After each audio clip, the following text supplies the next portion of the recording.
ka lang na about it. alam, pwede kong magamit sa reference sa lyrics, parang may ganito palang bagay, ganun. Kahit sa games, di ba? Parang ikaw lagi yung marami kang tinatry na games, tapos nagpapalit-palit ka rin Oo, agad. nagpapalit ako agad. Kasi wala akong kalaro. Kasi pag may kalaro ako, di na akong papalit. Ayan. Ako, Alam I mo na, tend to- na may bubog pa rin ako dun, ha? I tend to rin talaga, explore. Parang kahit ano. Kasi parang, well, si Pablo kasi mabilis kung siya, mabilis yung ano Pahinga niya. ako.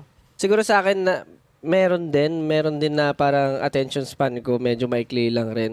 And curious ako sa maraming bagay lagi, as in, yung parang malaro talaga yung utak ko. Like, napaka-konti pa lang na-explore natin compared sa buong pwede natin kaya ma-explore. Itong Earth nga, di pa natin na-explore 100%. Oh, yung underwater, di ba? Yeah, Ito si Ken, maraming ano eh. Kasi pag si Ken nakakausap ko to, marami din siyang mga bagay na ina-open na nagugulat ako. Parang si Ken pala